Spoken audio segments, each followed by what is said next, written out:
Have you ever heard a story about a hero who did something that seemed wrong? It sounds strange, doesn't it? We often think of heroes as people who only do good things. But history is full of complicated stories. Sometimes, a person must make a very difficult choice. They might have to do something risky or even dangerous. This action might cause a little bit of harm, but in the end, it could save millions and millions of lives. This is a story about one of those people. His name was Edward Jenner, and his brave and very risky idea changed the world forever. This story is not about kings or queens or great generals leading armies into battle. It is about a quiet country doctor who noticed something that everyone else had missed. In his time, a terrible disease was like a monster, stalking every town and village. It was a monster that no one knew how to defeat. Edward Jenner believed he had found a secret weapon to fight it. But to prove he was right, he had to do something that today would seem shocking. He had to take a huge risk, a gamble that involved the life of a young boy. It was a choice that could have made him a villain. Imagine you have a key that you think can unlock a door. Behind that door is a cure for the world's worst sickness. But the key is untested. It might not work. It might even be a trap that makes things worse. Would you have the courage to turn that key? This was the position Edward Jenner found himself in. He was a man with an extraordinary idea, standing at a crossroads in history. His journey would be filled with doubt, criticism, and great personal risk. But the outcome of his work would become one of the greatest gifts humanity has ever received. This tale explores how one person's courage can change the path of history. It shows us that progress is not always simple or easy. It often comes from bold actions that challenge what everyone else believes to be true. The story of Edward Jenner is the story of a man who looked at a terrible problem and didn't look away. Instead, he looked closer. He saw a connection that had been hiding in plain sight. And then, he did something about it. His actions would eventually save billions of people, but it all started with one very dangerous, very brave idea. Before we can understand the greatness of Edward Jenner's discovery, we must first understand the enemy he faced. The enemy was a disease called smallpox.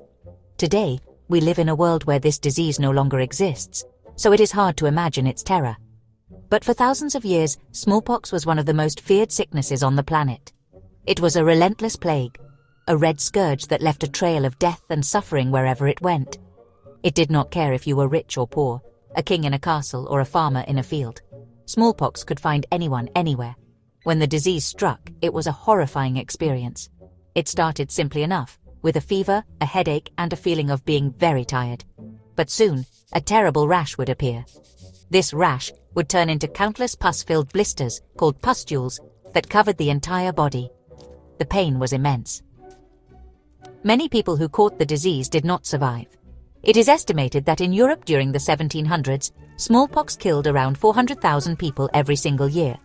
It was a constant shadow hanging over every family, a terrifying lottery of life and death that everyone was forced to play. For those who were lucky enough to survive, smallpox often left its cruel mark. The blisters would eventually dry up and fall off, but they left deep, permanent scars on the skin. These scars, called pockmarks, served as a lifelong reminder of the battle they had won. Many survivors were also left blind, as the blisters could form on their eyes.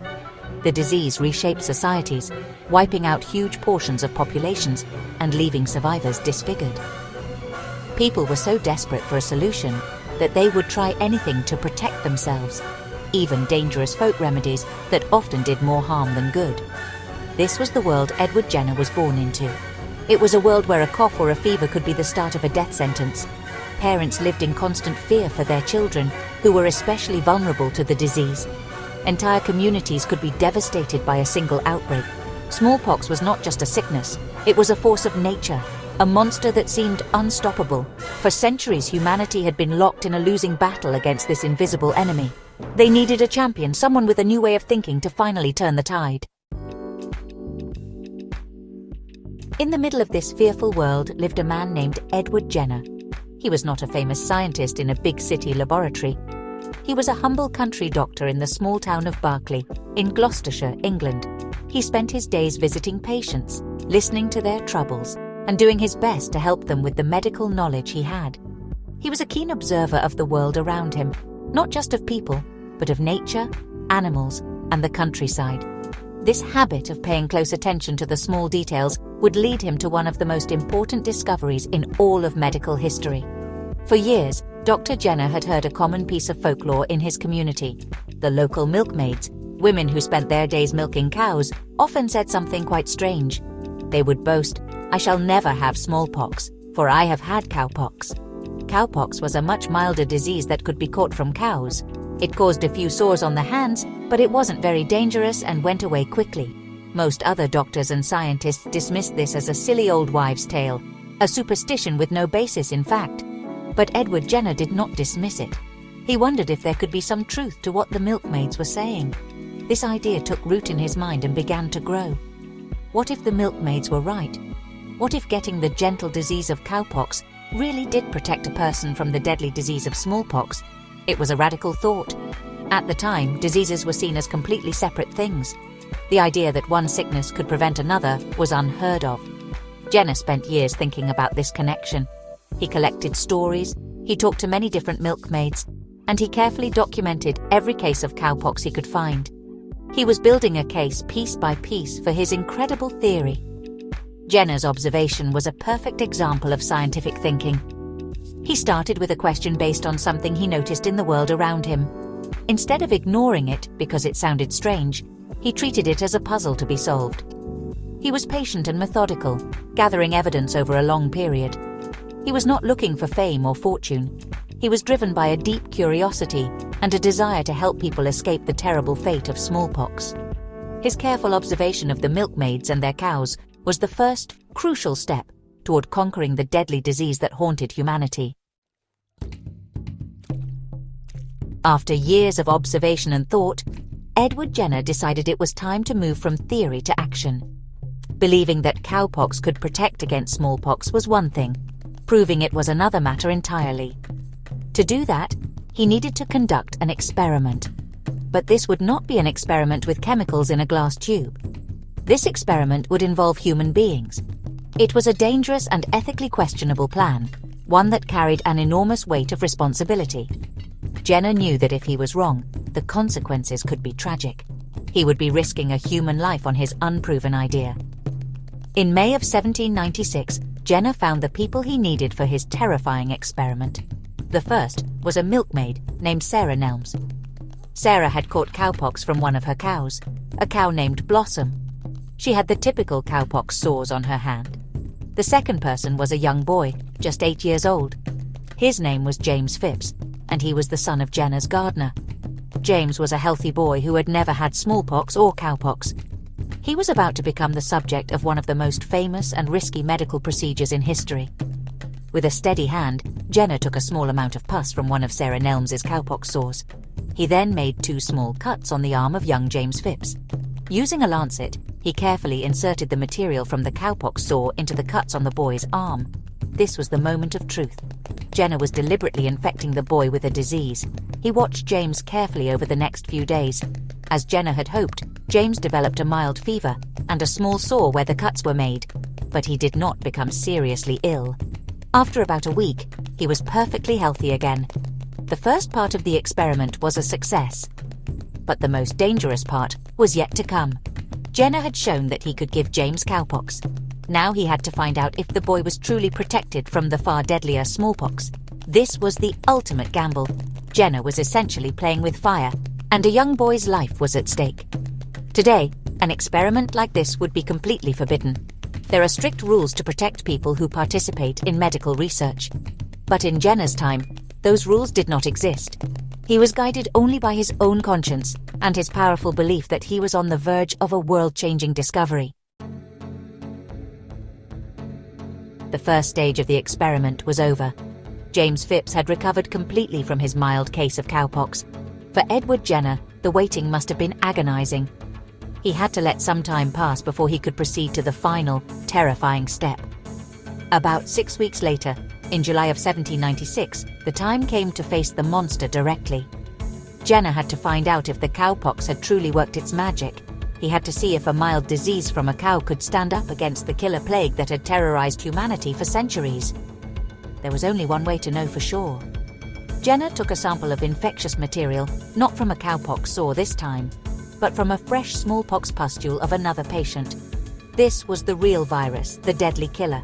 He then deliberately exposed young James Phipps to this lethal material using the same method as before, making a small scratch on his arm and inserting the smallpox matter. This was the point of no return. If Jenner's theory was wrong, he had just given the boy a disease that could very well kill him. He would be responsible for the child's death, and his reputation as a doctor and a man would be destroyed forever. The following days were filled with tension. Jenner monitored James Phipps closely, watching for any sign of the dreaded disease.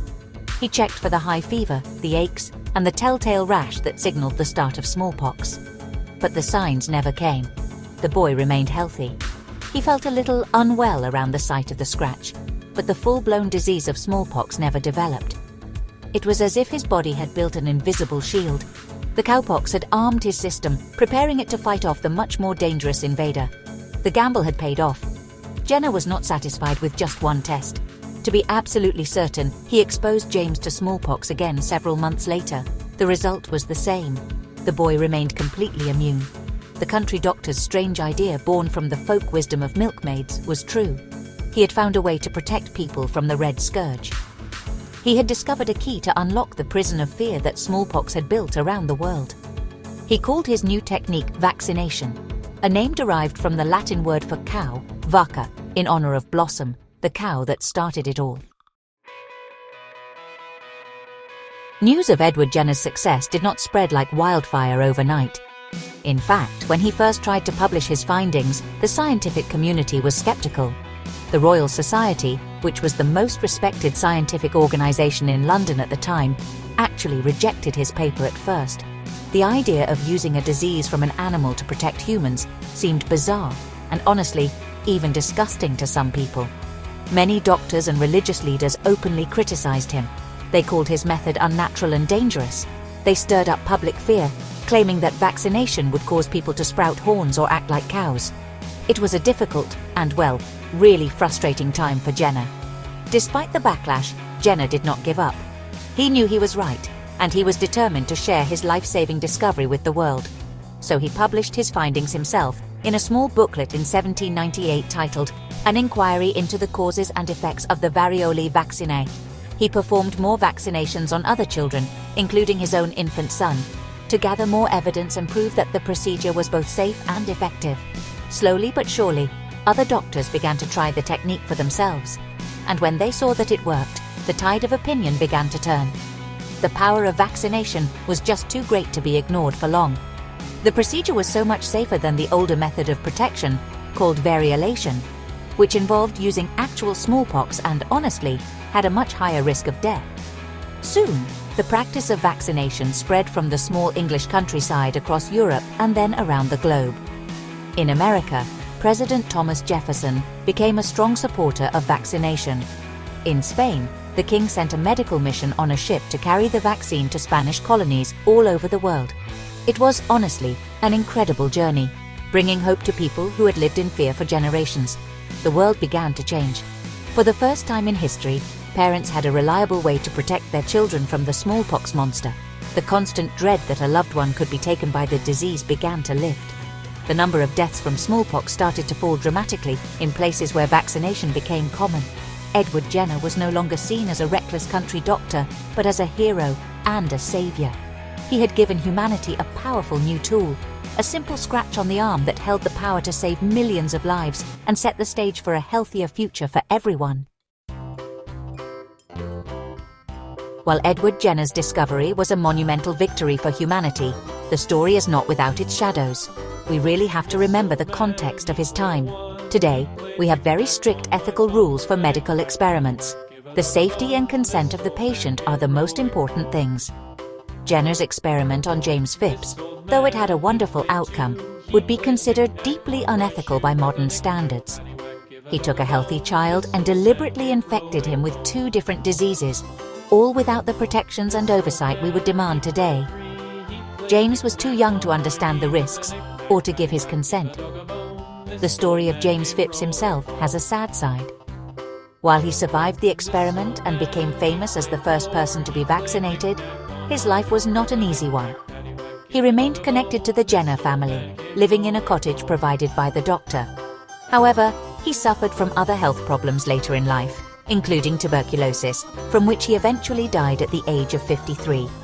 Although his later illnesses had no connection to the vaccination, his story reminds us that the pioneers of progress are real people, not just names in a history book. He was the brave little boy upon whose shoulders this great medical breakthrough was built. Furthermore, the early days of vaccination were not always perfect. The process was not as clean or standardized as it is today. Sometimes the material used for vaccination was contaminated with other germs, which could lead to other infections like syphilis or tetanus. Doctors were still learning the best way to perform the procedure. There were mistakes and unfortunate accidents along the way. These incidents, though rare compared to the millions of lives saved, were part of the price of progress. Every great leap forward in science involves a period of learning and refinement, and sometimes that process can be messy and imperfect. This part of the story does not make Edward Jenner a villain, it makes him human. He was a man of his time, working with the knowledge and the ethical framework that existed then. His goal was noble: to end suffering on a massive scale. To achieve that goal, he took a risk that we would find unacceptable today. This complexity is important. It teaches us that heroic actions can also be flawed. It shows that even the greatest triumphs in history can have a hidden cost, and it reminds us to always consider the people who are part of the journey of discovery. The seed of hope that Edward Jenner planted with his vaccination of James Phipps grew into a mighty tree that would eventually overshadow the entire world. For the next century and a half, vaccination became a standard public health practice. Generation after generation of children received the smallpox vaccine, and with each generation, the monster grew weaker. The number of cases plummeted. The massive, devastating epidemics that had once swept across continents became a thing of the past. The pockmarked faces that were once so common became increasingly rare. Humanity was slowly but surely winning the war. By the middle of the 20th century, scientists and doctors began to dream of something that had once been unthinkable. They wondered if it was possible to not just control smallpox, but to wipe it out completely. Could they make this ancient enemy of humanity extinct? In 1967, the World Health Organization, or WHO, launched an ambitious and massive global campaign. It was called the Intensified Smallpox Eradication Program. The plan was to vaccinate as many people as possible in every corner of the globe, to hunt down every last case of the disease and surround it with a ring of immunity. The effort was incredible. It was a global collaboration on a scale never seen before. Health workers traveled by jeep, by boat, and on foot to reach the most remote villages in the world. They faced challenges from civil wars, difficult terrain, and local suspicions. But they were armed with the powerful tool that Edward Jenner had given the world more than 150 years earlier: the vaccine. They tracked outbreaks, vaccinated entire communities, and slowly but surely, they pushed smallpox into a final corner. The last naturally occurring case of smallpox was recorded in Somalia in 1977. On May 8, 1980, the World Health Organization made a historic announcement. After a 2-year search for any remaining cases, they officially declared that smallpox had been eradicated from the face of the earth. It was a victory for all of humanity, a triumph of science, cooperation, and persistence. The monster was finally dead. It was the first and, so far, the only time a human disease has been completely wiped out. This incredible achievement, which has saved billions of lives and continues to save millions each year, is the ultimate legacy of the quiet country doctor who dared to test a strange idea he heard from a milkmaid. The story of Edward Jenner and the defeat of smallpox is much more than just a fascinating piece of history. It is a powerful lesson that echoes through time and remains incredibly relevant in our world today, on August 22, 2025. Jenner's work laid the foundation for the entire field of immunology, the study of how the body fights disease. The basic principle of vaccination, using a weakened or harmless piece of a germ to teach the body how to defend itself, is the same principle behind the modern vaccines that protect us from measles, polio, the flu, and many other dangerous illnesses. Jenner's story is a profound reminder of the power of scientific curiosity and bold thinking. He taught us to question the world around us, to look for patterns where others see nothing, and to not be afraid of ideas that seem strange or unconventional. Progress often comes from those who dare to challenge the status quo.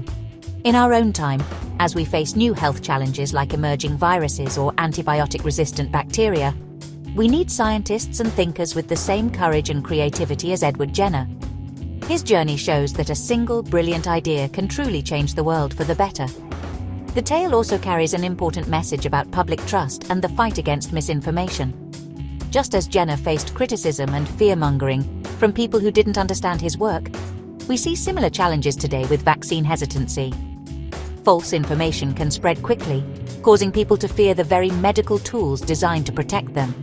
The history of smallpox shows us the incredible good that can happen when people trust in science and work together for the health of the entire community. It is a testament to what we can achieve when we embrace reason over fear. Ultimately, the story of Edward Jenner is one of hope. It proves that humanity is not helpless against the great challenges we face. It shows that a single person with a keen eye, a brave heart, and a deep desire to help others can set in motion a chain of events that saves billions. From the pass on a milkmaid's hand to the global eradication of a deadly plague, Jenner's legacy is a testament to human ingenuity. It is the enduring promise that even in the face of our most frightening monsters, we have the power to find a cure.